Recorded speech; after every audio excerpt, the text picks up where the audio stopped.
मित्रों, रसायन के अध्ययन में आज के इस वीडियो से हम लोग शुरुआत करेंगे कक्षा 10 का विज्ञान चैप्टर नंबर 4, जो कि कार्बन तथा उसके यौगिक से संबंधित है। इसके पूर्व वीडियो मित्रों हमने 3 चैप्टर यानी 3 अध्याय बता चुके हैं, तो आप प्लेलिस्ट में जाके तैयारी कर सकते हैं। तो कार्बन तथा उसके यौगिक से संबंधित हम लोग चीज़ों के बारे में अध्ययन करते हैं चौथे अध्याय के अंतर्गत। सबसे पहले मित्रों हम लोग जानते हैं कार्बन की सर्वोतमुखी प्रकृति, यानी कार्बन के क्या क्या गुण हैं, कार्बन की क्या क्या प्रकृति है। तो यहाँ पर आप देख पा रहे हैं श्रृंखलन। कार्बन एकमात्र ऐसा तत्व है जिसमें स्वयं के परमाणुओं के साथ बंध बनाने की अत्यधिक क्षमता होती है। मित्रों, जो कार्बन होता है, यहाँ पे आप देख पा रहे हैं कार्बन एकमात्र ऐसा तत्व है जिसमें स्वयं के परमाणुओं के साथ बंध बनाने की अत्यधिक क्षमता होती है, पहली बात। दूसरी बात ये कि यहाँ पर आप देख पा रहे हैं कार्बन स्वयं के परमाणुओं के साथ जुड़कर एक लंबी श्रृंखला का निर्माण करता है। यानी जो कार्बन होता है मित्रों, कार्बन के अंदर एक ऐसा गुण होता है जो कि स्वयं के साथ जुड़कर एक लंबी श्रृंखला का निर्माण करता है। आपको बताते चले, जो प्रोटीन होता है मित्रों, प्रोटीन में लगभग इस प्रकार से कार्बन श्रृंखलित होकर 10,000 कार्बन के परमाणु जुड़े होते हैं, राइट। तो इसीलिए यहाँ पर बताया गया कार्बन स्वयं के साथ जुड़कर एक लंबी श्रृंखला का निर्माण करता है। दूसरी बात यह, कार्बन में श्रृंखलित होने का जो गुण होता है बहुत अधिक पाया जाता है। मित्रों, जो कार्बन है उनमें श्रृंखलित होने का गुण बहुत अधिक होता है। अब यहाँ पर आप देख पा रहे हैं कार्बन लंबी श्रृंखला, खुली श्रृंखला, बंद श्रृंखला टाइप के बंध बनाकर यौगिक के निर्माण करते हैं। मित्रों, कार्बन जो होते हैं ये खुली श्रृंखला, लंबी श्रृंखला, बंद श्रृंखला इस टाइप के यौगिक बनाकर निर्माण करते हैं। जैसे अगर मान लीजिए एथेन बनाना होगा, सी सिंगल बॉन्ड सी, इससे 3 हाइड्रोजन जुड़ेंगे, तो ये तो हो गया खुली श्रृंखला कार्बन की, राइट। बंद श्रृंखला क्या है मित्रों? बंद श्रृंखला होता है बेंजीन, C6 और S6। जो बेंजीन होता है ना, ये बंद श्रृंखला के अंतर्गत आता है। बेंजीन का मित्रों स्ट्रक्चर कुछ इस प्रकार से होता है। तो यहाँ पे आप देख पा रहे हैं ये सभी कॉर्नर पर एक एक कार्बन बैठे होंगे और सभी से एक एक हाइड्रोजन जुड़े होंगे। तो इस प्रकार से आप देख पा रहे हैं कार्बन की जो श्रृंखला होती है, बंद और खुली दोनों प्रकार की श्रृंखला के यौगिक का निर्माण करते हैं, राइट। अब यहाँ पर ध्यान दीजिए क्या कहा जा रहा है इसके बारे में। कार्बन के अतिरिक्त अन्य तत्व जैसे सल्फर, सिलिकॉन, फास्फोरस, इनमें भी श्रृंखलित होने का जो कुछ गुण होता है अधिक मात्रा में पाया जाता है, लेकिन ये कार्बन से कम। कार्बन में तो श्रृंखलित होने का गुण बहुत अधिक होता है, बट इनमें श्रृंखलित होने का गुण कार्बन से कम होता है, राइट। इसके बाद मित्रों आता है, आप देख पा रहे हैं कार्बन की चतुष्क संयोजकता, यानी कार्बन के और क्या इनके गुण है। कार्बन की चतुष्क संयोजकता क्या मतलब है? कार्बन प्रमुख रूप से सहसंयोजक बंध बनाता है। कार्बन की संयोजकता 4 होती है, इसलिए कार्बन को चतुष्क संयोजक तत्व कहा जाता है।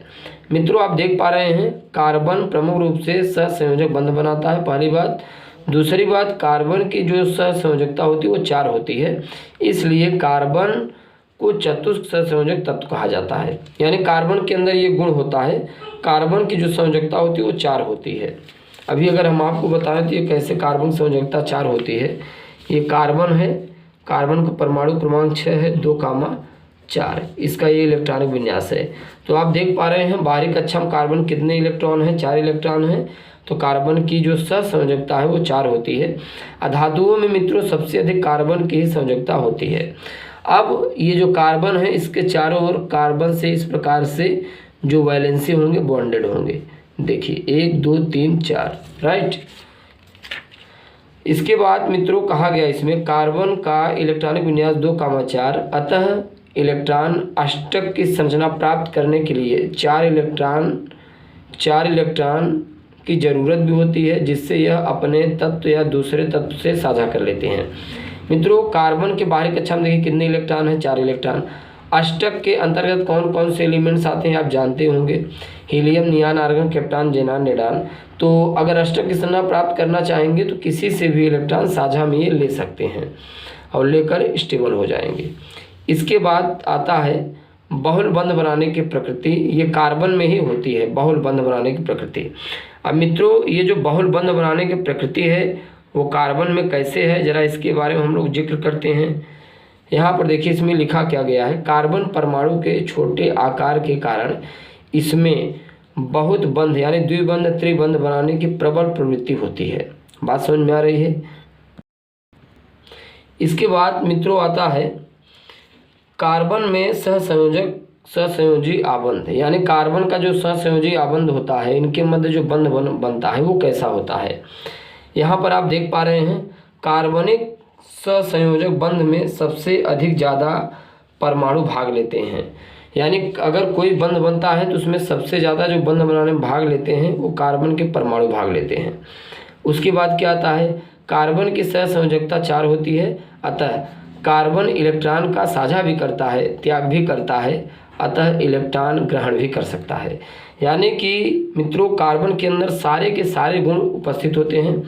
कार्बन इलेक्ट्रॉन साझा भी कर सकता है, जब चाहे त्याग भी सकता है, और एक्सेप्ट यानी ग्रहण भी कर सकता है। इन तीनों घटनाओं में कार्बन स्टेबल होता है। इसके बाद आता है परमाणुओं के मध्य इलेक्ट्रॉनों की साझेदारी से बनने वाले बंध को सहसंयोजी बंध कहते हैं। मित्रों सहसंयोजी आबंध है क्या, यहाँ पर देखिए इसका डेफिनेशन दिया गया है, परमाणुओं के मध्य इलेक्ट्रॉनों की साझेदारी से बनने वाले बंध को सहसंयोजी बंध कहते हैं। यानी जो परमाणु होते हैं इनके मध्य इलेक्ट्रॉनों साझेदारी से बनने वाले बंध को सहसंयोजी बंध कहते हैं। अब यहाँ पर आप ध्यान दें, जैसे CH4 मीथेन है, मीथेन की अगर बात करें मित्रों तो यहाँ पर देखिए कार्बन का परमाणु क्रमांक 6 है। बोरबरी नियम के अनुसार इलेक्ट्रॉनिक विन्यास 2,4। इसी प्रकार हाइड्रोजन का परमाणु क्रमांक 1 होता है। कितने हाइड्रोजन हैं, 4, तो हमने चारों को लिख लिया और सभी के परमाणु क्रमांक 1-1 हैं। अब कार्बन को अगर कार्बन को स्थायी होना होगा तो इसके बाहरी कक्षा में 4 इलेक्ट्रॉन है, तो ये अष्टक की संरचना प्राप्त करेगा। अगर मित्रों ये अष्टक की संरचना प्राप्त करेगा तो इसे कितने इलेक्ट्रॉन की जरूरत है, 4 इलेक्ट्रॉन। तो 4 इलेक्ट्रॉन पाएगा कहाँ से, हाइड्रोजन से। हाइड्रोजन भी हीलियम की तरह स्थायी होना चाहता है अक्रिय गैसों में, क्योंकि हीलियम की बाहरी कक्षा में 2 इलेक्ट्रॉन रहता है, तो हाइड्रोजन भी सोचता है हमारे भी बाहरी कक्षा में 2-2 इलेक्ट्रॉन हो जाए तो हम भी स्टेबल हो जाएंगे। अब यहाँ पर देखिए मित्रों, यहाँ पर ये देखिए कार्बन की बाहरी कक्षा में कितने इलेक्ट्रॉन थे, 4। यहाँ देखिए 1 2 3 4, ये बिंदु वाले जो इलेक्ट्रॉन हैं ये कार्बन के इलेक्ट्रॉन है, 1 2 3 4। ठीक, ये किसे दिए साझे में, हाइड्रोजन को। तो हाइड्रोजन भी अपना इलेक्ट्रॉन कार्बन को साझे में दिए, चारों हाइड्रोजन अपना इलेक्ट्रॉन कार्बन को साझे में देते हैं। ये गुणित वाले मित्र जो इलेक्ट्रॉन हैं ये सब हाइड्रोजन के हैं। अब देखिए क्या स्टेबल हुए, देखिए कार्बन की बड़ी वाली कक्षा है, जो गोल साइज की जो कक्षा है कार्बन की है, और जो अंडाकार कक्षा है ये हाइड्रोजन की है। तो देखिए कार्बन के बाहरी कक्षा में मित्रों कितने इलेक्ट्रॉन हो गए, 2 2 4 2 6 2 8। तो ये अक्रिय गैसों में अष्टक की संरचना प्राप्त किया। और हाइड्रोजन हीलियम तरह देखिए हाइड्रोजन के बाहरी कक्षाओं में 2-2 इलेक्ट्रॉन आ गए। 4 हाइड्रोजन थे, चारों के चारों हाइड्रोजन की बाहरी कक्षा में 2-2 इलेक्ट्रॉन हो गए, तो ये भी स्टेबल हो गया। अब जब 2 परमाणुओं के मध्य 1 इलेक्ट्रॉन युग्म की साझेदारी होती है तब इनके मध्य जो बंध बनता है उसे सहसंयोजी बंध कहते हैं। और सिंगल कोवेलेंट बॉन्ड जब 1 इलेक्ट्रॉन का साझा होगा तब ये देखिए C single bond H single bond H single bond H single bond H, इस प्रकार से क्या बनता है मित्रों, मीथेन बन जाता है। राइट, इसके बाद मित्रों आता है अमोनिया। अमोनिया में नाइट्रोजन और हाइड्रोजन होते हैं। नाइट्रोजन परमाणु क्रमांक 7 और हाइड्रोजन का आप देख पा रहे हैं 1-1।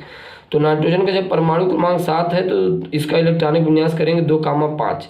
अब नाइट्रोजन को अष्टक की संरचना प्राप्त करने के लिए 5 इलेक्ट्रॉन की जरूरत है। आप देख पा रहे हैं कितने इलेक्ट्रॉन के, 5 इलेक्ट्रॉन के।